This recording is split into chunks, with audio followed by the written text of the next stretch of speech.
Well, good morning. As been already shared, this is going to be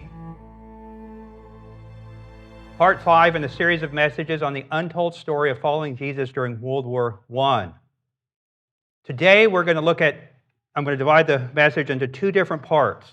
The first part is going to look at a unique example of a government agency issuing an order that directly supported the war effort and what we could learn from that example in our own life and the life of our church.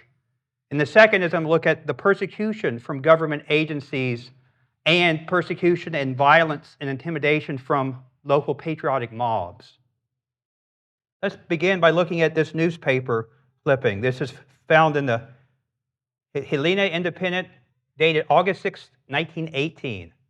We're going to zoom into the second page, obviously talking about World War I with the Great Battle, but let's just zoom into this unique story right here that we zoom into. It says, 7 Husky photo enlargers trimmed.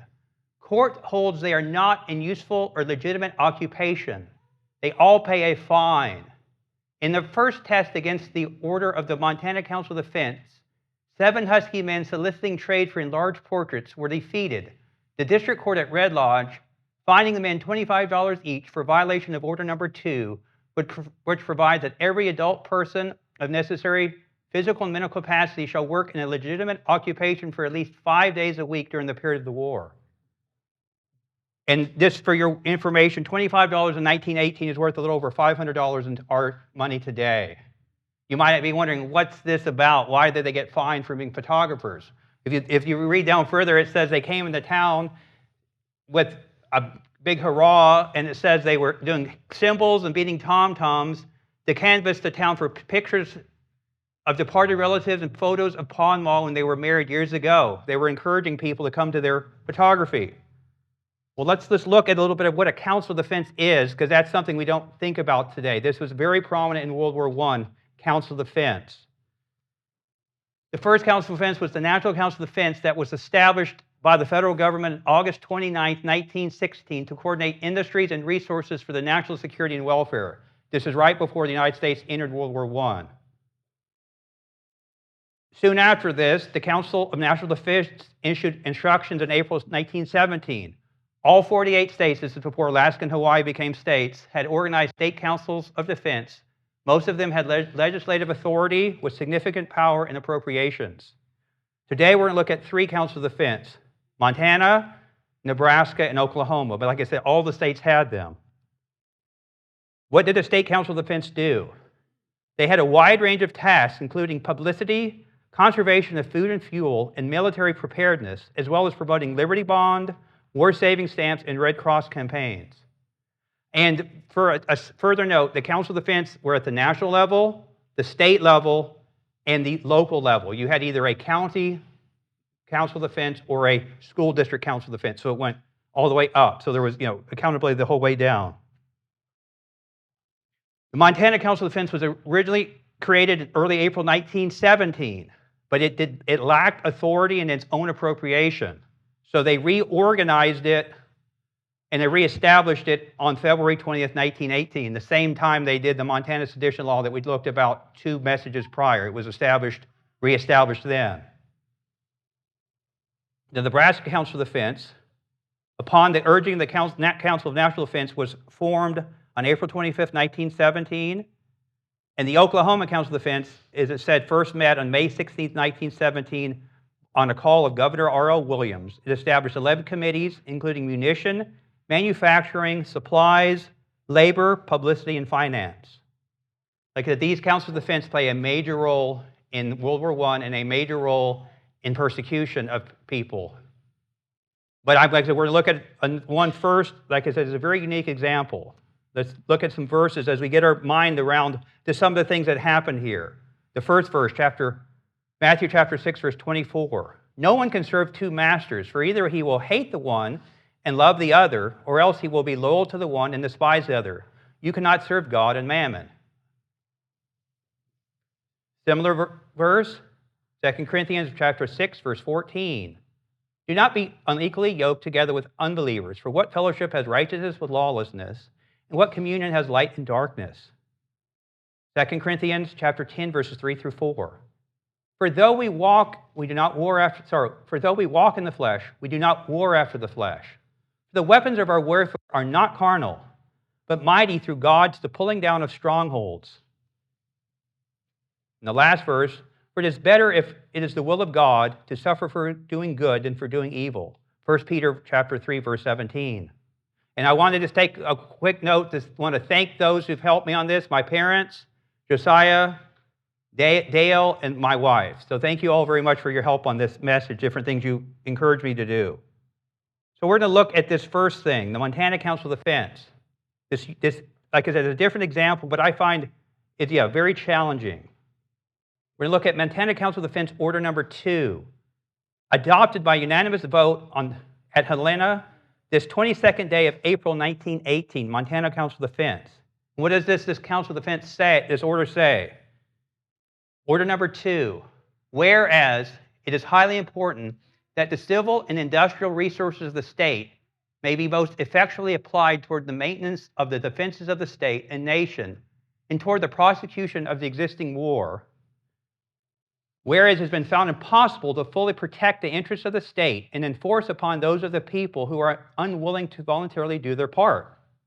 So what did this council order say then? This is what it says. The Montana Council of Defense in regular meeting assembled does make the following order to wit. The duty is hereby imposed upon every adult person having the necessary physical and mental capacity and ability to work and engage in some legitimate occupation for at least 5 days during each calendar week for the period of the existing war. They're made of the law that you have to work in a legitimate occupation. And what is the failure? Here's the failure. Any person without sufficient excuse who shall fail, neglect, or refuse to so engage in some useful and legitimate occupation is provided in this section shall be punished in accordance with Section 5 of Chapter 1, Laws of the State of Montana, passed by the extraordinary session of the 15th Legislative Assembly. So we're going to look a little bit at that example of those photographers. Why they were fined $25, because they weren't working in a legitimate occupation according to the Montana Council Order Number 2. Here is an authentic letter from the Council of Defense, the local and the state Council of Defense. And the letter says, enclosed is a copy of the information I filed against 8 men here the other day for violating your Order Number 2.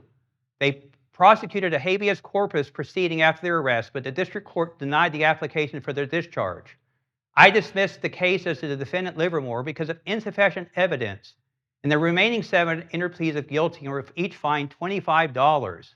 These men came to the town on July 21st, and the evidence showed that their business was to solicit orders for enlarged portraits, and the court held that this was not a useful and legitimate business under your said order. It's pretty strange, isn't it? That you come in to take pictures and you're said that's not a legitimate business. You are fined for that. Here's what the State Council of Defense said back to the local. I was very pleased to receive yesterday yours of August 3rd containing a copy of the information you had filed for violation of Order Number 2 of the Montana Council of Defense, and also particularly pleased that your district court held that the men involved were not engaged in useful and legitimate business under the order. This is the first time the law has been tested in a district court in this state, though it has been tried out a number of times before justices of the peace who have upheld it. Why those photographers were not a legitimate business, I don't know, but I just thought this is an extremely interesting story. I'll just give you a few other examples what they can how they quantified what is legitimate and what is not. Here's a telegram from another local council to the state council. Have 6 men here running merry-go-round. Have we the right to arrest them and put them to work? And here's what the state came back to the local people. Do not believe under Order Number 2 of Montana Council of Defense you have the right to arrest merry-go-round men. Order says you may take this action where men are not engaged in legitimate occupation. Presume your 6 men have a license and their occupation is legitimate. Advise that you consult your attorney. I don't know what the difference is between a merry-go-round and a photographer, but obviously they saw something. As I was studying, I also found that the local Council of Defense would write the state asking, is it okay for people to be a real estate agent? Is it okay for them to take vacation? Because we're supposed to be working. We're supposed to have a legitimate occupation. I thought about what this order actually said, if you think about it. It was now against the law to work in an occupation that was not considered legitimate and did not support the war efforts. But in my own life, isn't that the same with me in the kingdom of God? Aren't I supposed to be working for God's kingdom? Isn't the kingdom of God always at war with the kingdom of darkness and the kingdom of Satan? Aren't we supposed to be at war against our flesh and against sin? We're always at war. And I thought about this, what it said. We are always at war against something, our flesh, sin, the kingdom of darkness. And I thought let's just look at a verse here. This is for 1 Corinthians chapter 15, verse 58. Therefore, my beloved brethren, be steadfast, immovable, always abounding in the work of the Lord, knowing that your labor is not in vain in the Lord. I thought, if I'm not working for God's kingdom, whose kingdom am I working for then? My own? Satan's? The world's? I know this order did not result in persecution of Christians, followers of Jesus. But it did challenge me that if the secular government could see that in time of war, it was necessary to mobilize everything and everybody to work for the cause, how much more should the church realize it is always at war and should be working towards advancing God's kingdom? Just want to leave you with that challenge. Now we're going to look at the examples of persecution. They're going to first be by government agencies and then mob violence. But before we look at those, I wanted to have us think about this. As I share these experiences of Anabaptist brothers and sisters, because some of the persecution happened against some sisters, let's not judge their actions. But let's think about what can we learn from their experience. What would we do if it happened to us? How would you respond in time of pressure? Are you thoroughly grounded in God and God's Word? Are you easily swayed and intimidated? Do you know your Bible? Do you know what you believe and why? How would you respond to the demands of the attackers? Would you compromise? How would you respond if you know who the attackers are? Can you forgive them, even if they never come back and ask for forgiveness? So first one we're going to look at is Nebraska. This is going into the persecution. Nebraska Council of Defense. We're going to start off giving a little bit of introduction of what happened, and we're going to look at the persecution. This is a letter from the National Council of Defense to Nebraska talking about a food pledge campaign, August 16, 1917. We're just going to zoom in. I'm going to read two sentences. The Food Administration wishes the Women's Committee to round up the present food pledge campaign by the 5th of September. Will you not urge all your workers to hasten their canvass and instruct them definitely to take no signatures after that date? At the same time, the organization should plan to have the cards collected and shipped as rapidly as possible. We're going to look at page 2 of this letter. It is our privilege and duty to uphold the food administrator in every helpful way by urging women everywhere to prove their oft-repeated claim that they are ready to serve their country wherever called upon, that we may do our part in bringing a speedy victory to the cause of justice and democracy. Council of National Defense. And here's one of the things they came with that letter. Committee in charge of the campaign. How many cards was distributed? By whom were the cards furnished and what number? How many cards were returned to Washington? This is talking about a food pledge. You might wonder, why is that a big deal? Now we'll see. Here's an article I found in one of the magazines of that time period. The Woman and the War. What I would like women to do by Herbert Hoover. He was the director of the Food Administration. We'll zoom in and see what he says. You might remember this one before. This is what Mr. Hoover asked. Stop before throwing any food away and ask, can it be used? Order meals so as not to have too much. Have a proper balance of the most nutritious food. Stop catering to different appetites. No second helpings. Stop all eating between meals. Stop all 4 o'clock tea. Stop all refreshments at parties, dances, etc. Stop all eating after the theater. 1 meatless day a week. 1 wheatless meal a day. No young lamb. No veal. No young pigs or ducklings. No young meat of any sort. No butter in cooking. Use substitutes. Personal marketing instead of by telephone. I don't think there's actually anything wrong in what he said. But this is the food pledge that you were supposed to sign. It said that they were going to go. This happened in all the states of the United States, but we're looking at Nebraska. I asked that every woman will fill in this blank, cut it out, and send it to me. Mr. Herbert Hoover, Washington, D.C. I am glad to join you in the service of food conservation for our nation, and I hereby accept membership in the United States Food Administration, pledging myself to carry out the directions and advice of the Food Administrator in the conduct of my household insofar as my circumstances permit. What do you get if you sign this pledge? Well, this is what you can do. This is a real picture and a real thing. You, as a sister, are allowed to make this uniform. It says that. Here are the official badge and uniform of members of the Food Administration of the United States. Any woman who signs a Hoover Pledge is entitled to wear them. So you're allowed to make this uniform that you are in the Army, per se, and officially supporting the government for the war effort. Now we're going to skip to Nebraska. This is Seward County Tribune in Seward County, Nebraska, and this is where some things happened with some Mennonite sisters who refused to sign that food pledge. To zoom in and read what it says. Must use wisdom. President Wilson asks Americans to eat wisely as war measure, appeals to the women. 500,000 volunteers canvass nation's housewives. Food-saving duty of humanity and honor to men. The Food Administration announced that its 500,000 volunteer canvasses are busy with the campaign of Food Pledge Week, which will end November 4th. As I said, 2 Mennonite sisters in this community refused to sign this food pledge, which in my mind should be no big deal. Okay, we're talking hundreds of thousands of people, millions of people. But it was a big deal. Let's see what the Nebraska Council of Defense says. At the meeting of the Seward County Council of Defense held on April 19th, action was taken to the effect that Mrs. John H. Stutzman and Mrs. A.P. Hirschberger of Milford, Nebraska, should appear before the State Council of Defense for the reason that they positively refused to sign the food pledge card. They didn't like that these 2 ladies didn't sign it and they were going to make them an example. Zoom in so we can read this one a little bit better. This is back from the U.S. Food Administrator back to the local Council of Defense. I have caused Mrs. John H. Stutzman and Mrs. A.P. Hirschberger to be cited to appear before the State Council of Defense on account of them having refused to sign the food pledge card of the Federal Food Administration. These parties were caused to appear before the County Council of Defense and refused to sign the cards of having been given an opportunity.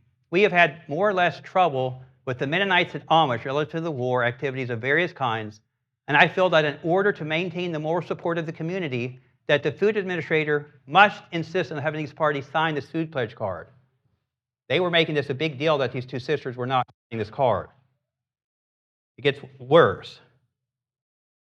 I graded this one out because it was a little hard to read. Well, Josiah helped me grade this one out because it was a little too hard to read it when it was yellow. So let's zoom in. Replying to your favor on the 28th, I have talked to Mrs. Thomas, the chairman of the County Council of Defense, and he advises me to request you to please summon, which is a legal term, not this asking, they are summoning, Mrs. Stutzman, Mrs. Hirschberg, and Mrs. Beckler to appear before the Council of Defense and insist on them signing the food pledge cards. Complying with your letter on May 29th, we have summoned for appearance before the State Council at 1:30 o'clock, Thursday, June 13th, 1918, Mrs. John H. Stutzman, Mrs. A.P. Hirschberger, and Mrs. W.M. Beckler. We will be glad to have you present at that time. Mrs. Beckler did end up signing the food pledge card separately, so I'm not talking about her. But here's the actual official summons for these 2 ladies not signing this food pledge card. A summons to appear before the State Council of Defense in Nebraska. It says Nebraska State Council of Defense, the state of Nebraska, Mrs. A.P. Hirschberger. And then the other woman, the same thing, to Mrs. John H. Stutzman. They're making a big deal out of these 2 ladies not signing this food pledge, that they're being summoned to the State Council of Defense. Here's how this story concludes. Please, dated after that council, that was in June, July 11, 1918, please bring before your Council of Executive Committee the matter of the Mennonites at Milford who declined to sign food pledge cards. These people have been brought here several times, and today we dismiss them with their signatures after striking out the words, you probably can't see it, out the words, I hereby accept membership. They did not like that term. I accept membership in the Food Administration. And that's why they refused to sign it, to which they objected on the grounds of religious scruples.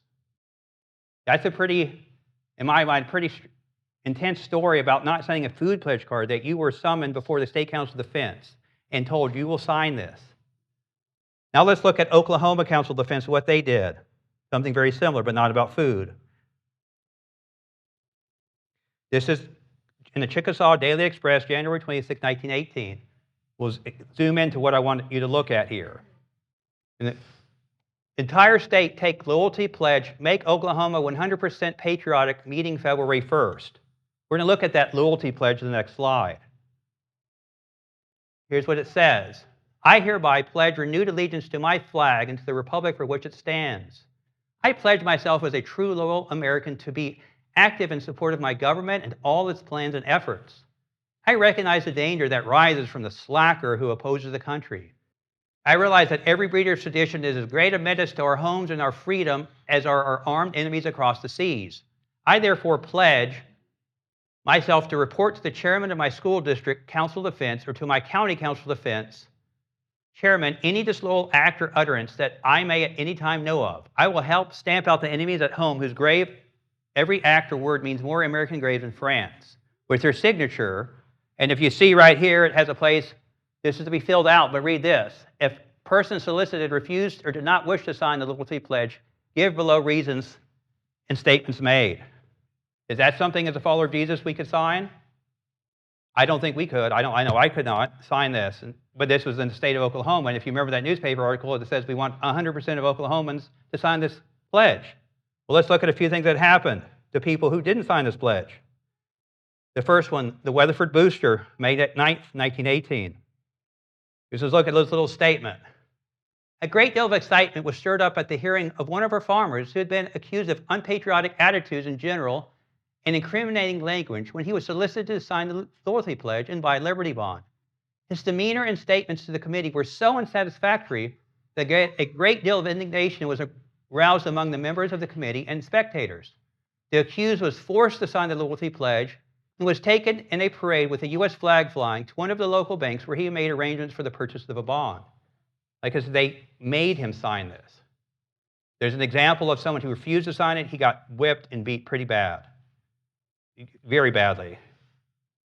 Here's another example of what the intimidation they were putting on people about this loyalty pledge. This is found,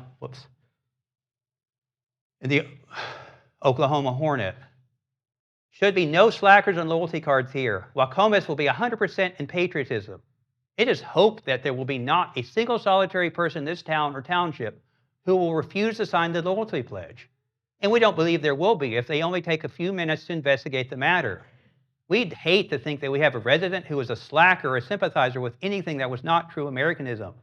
These cards are returned to the county chairman, and we know you would not want your name posted as one who refused to sign a loyalty pledge, especially in these times when patriotism and loyalty mean so much to American institutions. Pretty big time intimidation there.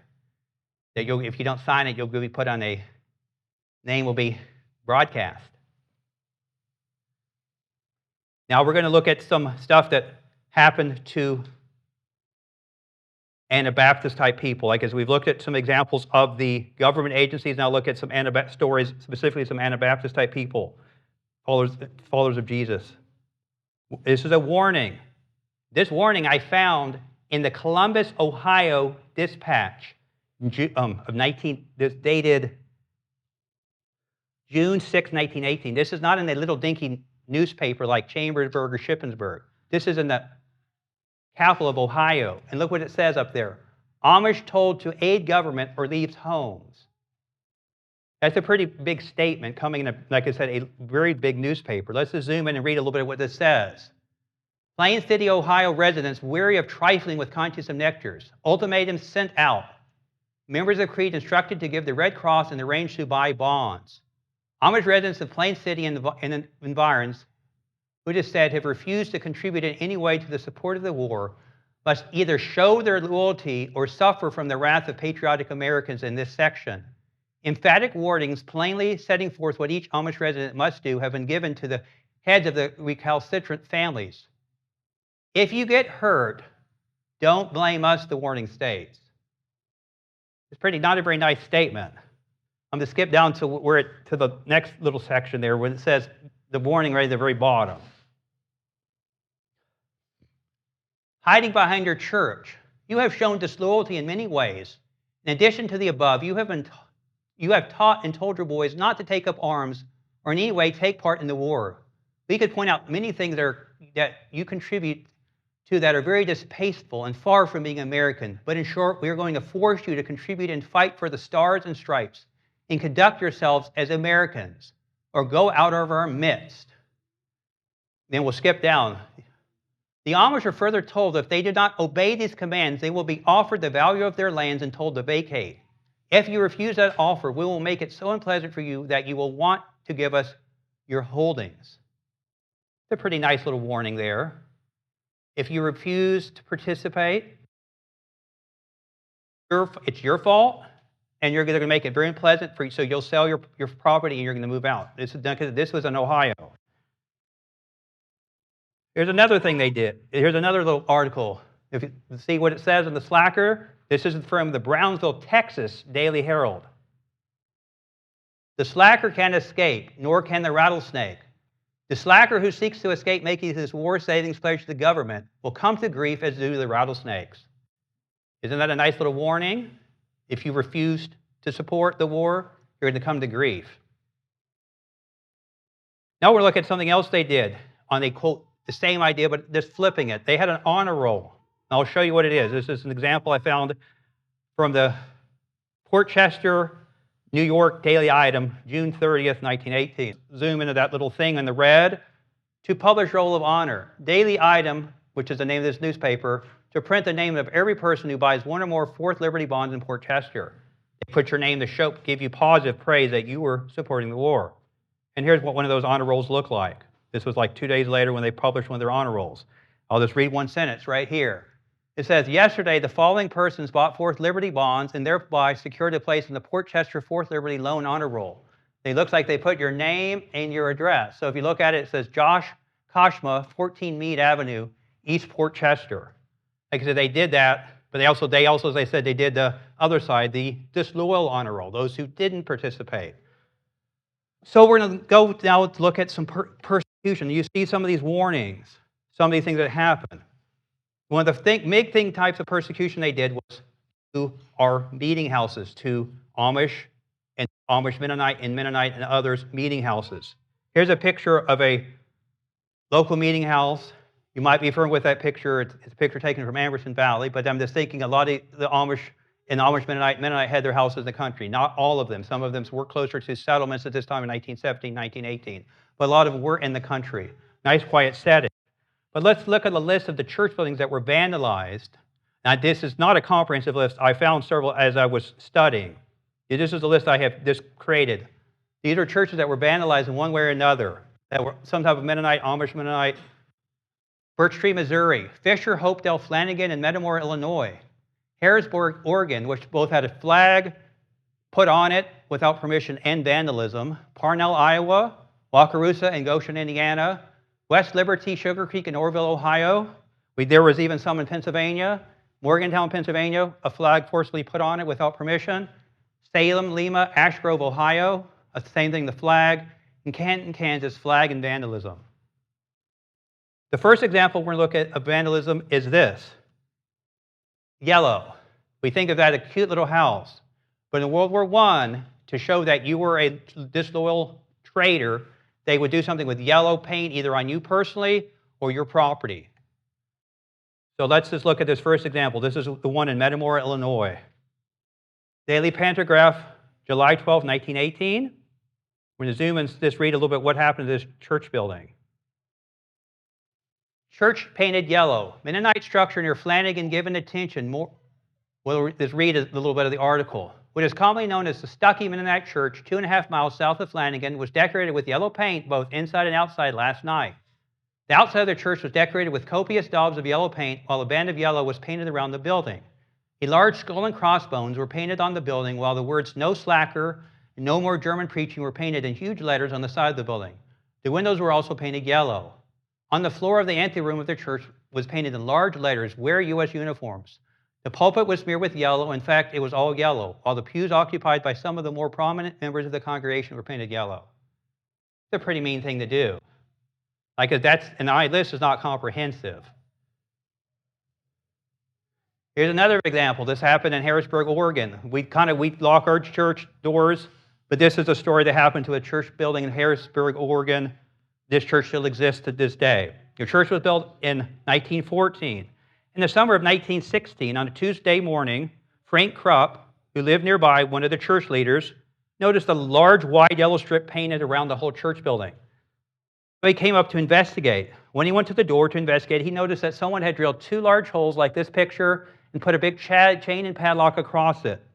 Someone also had tacked 2 small American flags and nailed the board with this inscription: "This church is closed for the duration of the war." The following Saturday, Daniel Krupp, another church leader, Joseph Hostetter, and Frank Krupp, the same one who had noticed it earlier, went to investigate and decide how to proceed. Frank Krupp came wearing his carpenter apron, which he had a hammer in, so he took his hammer and hit the lock twice, breaking it. No one stopped the Mennonites from holding church service in their building during the time. However, the sign above the door, the American flags, and the yellow stripe remained as they were throughout the war. They didn't take the flag down, they didn't repaint over the stripe, and they did take that little plaque off, which a lot of the Mennonites did do. Now we're going to look at a couple of these flag incidents. This first one was the one there, the Amish Mennonite Church near Reading. This is from the Lancaster Intelligencer, Wednesday, May 8th, 1918. We'll zoom in that little article, or if you see it right there. "Decorate Amish church with an American flag. Morgantown," which would be Morgantown, Lancaster County, Reading, Berks County. "Morgantown crowd files protest against anti-American sentiment. Take stand against pacifist element. Farmers steadfastly refuse to purchase of Third Liberty bonds." This was the Conestoga Amish Mennonite Church that this happened to. I didn't think anything happened in Pennsylvania, but it did. And I don't think we'd be very pleased if someone came forcefully put an American flag in our church building like that. And here's another one that's even more intimidating than that one. It happened, this one. Happened in Lima, from the Lima Times-Democrat, June 19th, 1918. We'll just zoom in, we're going to read just 2 sections. "Flags were placed in Mennonite churches. Old Glory waves from 3 Allen County houses of worship. Big truck takes men to county. Hundreds of Alita men join Lima citizens in demonstrations." We'll just read this little part here. "Bearing 30 well-known Lima men, one of Uncle Sam's big army trucks slipped quietly out of Lima last night, and when it returned in the early hours of the morning, 3 Mennonite churches of Allen County had been decorated with the stars and stripes." Again, without permission. And here's a little warning note they put on those churches with the flag. "To the members of this church, the manhood of America is fighting to make it possible for you to continue unmolested your services in this church. The removal of the stars and stripes from this house of worship will be taken as an indication that you desire to go on record as opposing those now fighting for you, and will be taken as evidence that reports of un-American sentiment among members of this congregation are true." It's another nice little warning to put on someone's church and you forcibly put a flag on. But it doesn't stop there with vandalism. It stops with absolute church destruction. Here's just a picture of some type of thing burning. But here's a little warning that was given in Mays County, Oklahoma. Let's read this little warning here that was given to the local churches there in Mays County. We're just going to read this one little sentence. It says, "Will be joined by the members of the District Council of Defense in a visit to some of the leaders of the Mennonites in that section. Some of these long, whiskered geezers do not seem to realize that they are in danger of being handled without gloves by their neighbors." It's not a very nice way to talk about somebody. And this is in the local paper, calling us long, whiskered geezers. But it doesn't end there. Let's see what happened. Here's a list of the church buildings that were burned down of the Anabaptist type. The first one was Eden Mennonite Church in that same county, Oklahoma, burned down one Saturday, June 1918. About a week or so later, the Enola Mennonite Brethren Church, the same community, burned down June 28, 1918. Then if you see people from Eden Mennonite Church were given permission to meet in this brother's barn, George Voth. What happened? His barn was also burned down in 1918. And then a church in Michigan, the Fairview Mennonite Church, burned down night of April 4th, 1918. This is not something we think about here in the United States with freedom of religion. When you think about what Brother Mike prayed, that thanking us for that we can worship openly and freely, this is something we read about, this happens in Iraq or Iran or Syria or something, but this happened in this country during the war, taking away, destroying people's buildings, taking away our freedom, right to worship. So now we're going to look at some stories, a couple stories of some stuff that happened to Mennonite brothers with physical violence and intimidation. Here's what actually happened to real people. This photograph, the next one, is an authentic picture from that time period of a German-American farmer in Minnesota who was tarred and feathered. His name was John Mintz, and this happened in August 1918. I just put it in the back, but it doesn't look very nice if you look at it. When you were tarred and feathered, you were either stripped completely or your top was stripped off your shirt. They usually would put wood tar, but in the examples I'm sharing, it was roofing tar that was put on the men. And then they would put the tar on, and then they would either throw the feathers on you or they would forcibly make you roll in a pile of feathers. So we're going to look at these couple stories. Now, the first stories I'm going to be sharing are related because they both happened in Kansas. Remember I talked about Kansas, Canton, Kansas, with that church building vandalized? It happened in that local community. The mob intimidated and tarred and feathered two brothers in that same community. First, look at the first one. Walter Cooprider had previously refused to purchase Liberty bonds. On the night of Monday, April 22nd, 1918, a mob of about 40 men drove to Walter Cooprider Farm in Groveland Township, Kansas, not too far from the McPherson, Kansas. After cutting the telephone lines, about half of the mob donned masks and called Walter outside. So they drove up in cars to his house, called him out, and they demanded he purchase Liberty bonds. And he had already refused in the past, and he refused again. He tried to explain them, but the mob didn't have any of it. However, before the mob actually tarred and feathered Walter, this story is pretty amazing. His son came out, whose name was George. And George volunteered to take his dad's place. His dad was in ill health. And the mob agreed to the substitute. So they forcibly, it sounds like, removed George's shirt and covered George's head, neck, and shoulders with warm roofing tar and applied the feathers. 2 days later, Walter Cooprider family went to McPherson and invested in Liberty bonds. The same evening, it might have been the same crowd, it's kind of hard to know. The same evening, another mob attacked the Daniel and Charles Diener family, a father and his son. They lived in the same community, not too far apart. Earlier on that Monday, this happened Monday evening, April 22nd, earlier on Monday, a U.S. flag had been nailed to the Spring Valley Mennonite Church, and Charles Diener had removed it. Later that evening, the mob, most likely the same one, which it's hard to know, first went to the home of Charles Diener. They asked him, "Why did you take the flag down?" He did acknowledge he did it. They proceeded to strip him and tar and feather him. Then they went back to the church building and tarred and feathered part of the church building. And then they went to his father, whose name was Daniel Diener, the pastor of the Spring Valley Church, and demanded that he purchase war bonds and support other war measures.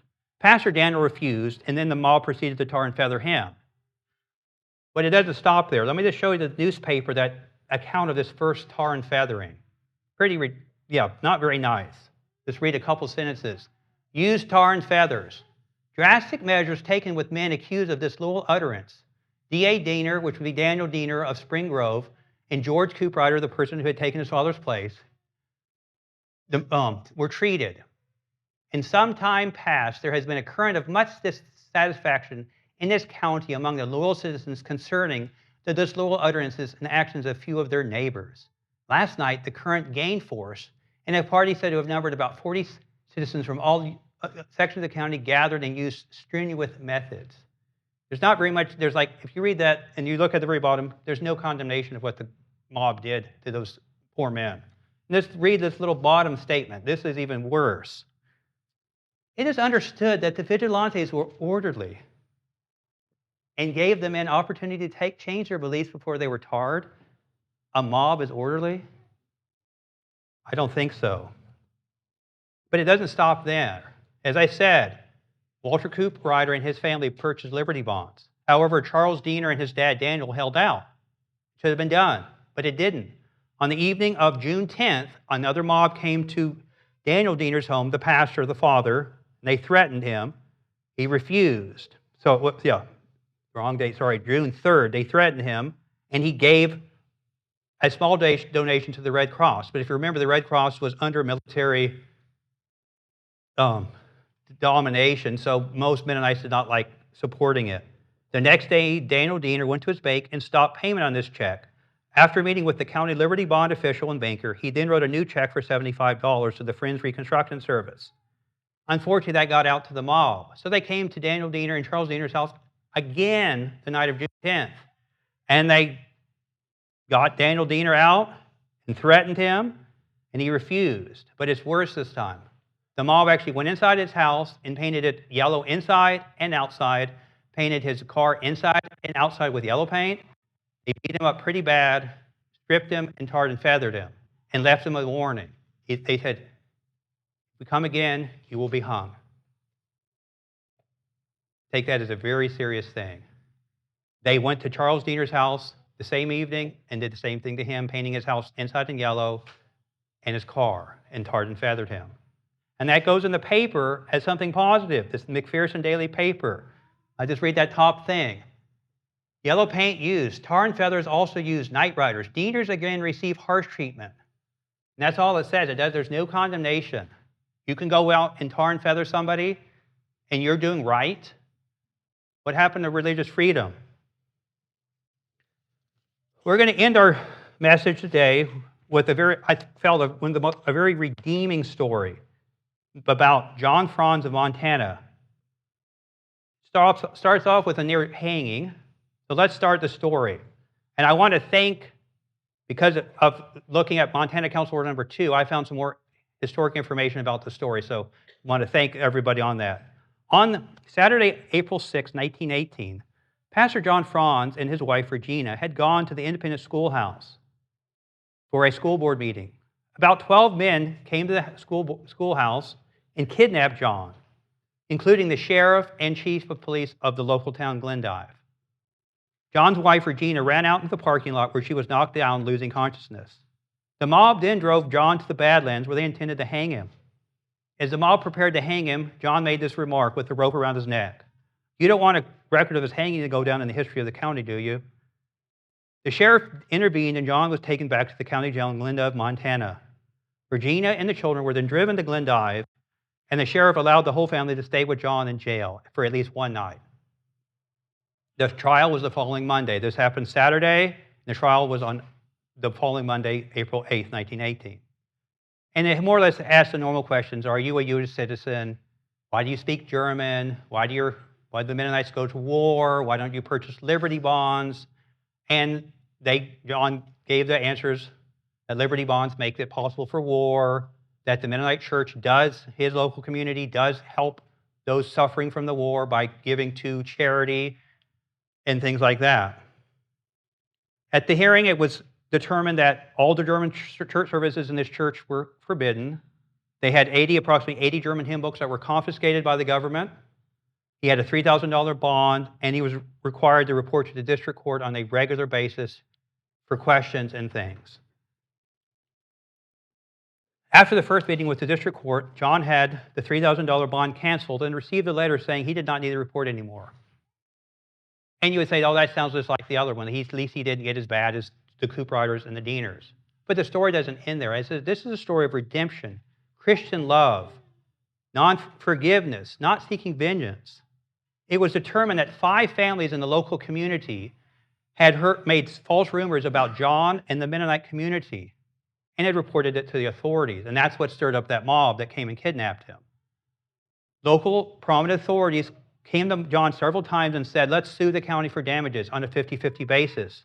But John refused, saying, vengeance is mine, I will repay, saith the Lord. And he never sued, which is a pretty amazing example of, in my mind, of non-resistance. But it goes even beyond that. A couple of years later, John and his son Rufus were in the field doing farm work. A car stopped at the edge. A man got out of the car and came over and asked, John, do you recognize me? John said, why, yes, I do. How can I forget you? You were one of the 12 men who kidnapped me several years ago. The man said, I have come to ask you for a thing which is probably very hard for you. I am asking that you forgive me the great wrong that I did you and your family during the war. John paused a moment, and then reaching out his hand, he said, yes, I willingly forgive you. The two men shook hands. But it went beyond that with John's forgiveness. He said, more or less to the effect, I am going to forget the thing ever happened. In my mind, it's forgiven, it's forgotten. He shared this with the local brotherhood, and they were very thankful and rejoiced of this reconciliation. But it goes beyond that. When John would go to the community of Glendive, whenever he would see that man, they would purposely get together and communicate. They would shake hands. They would communicate. That young man, or I say that man, became an attorney and a judge of the Glendive community. And he offered to do legal work and other things for John. And as I said, that's a very powerful testimony of mine of somebody who was suffered and was able to show forgiveness and Christian love. So, even with the technical difficulty, we made it through our message today. So I will just say in conclusion, I hope that we've learned a few things about what happened to some of the people, followers of Jesus in World War I. There's other examples of this beyond what I said, but I think these are some good examples and something that we can think about in our own life, what would happen, what we would do if that happened to us.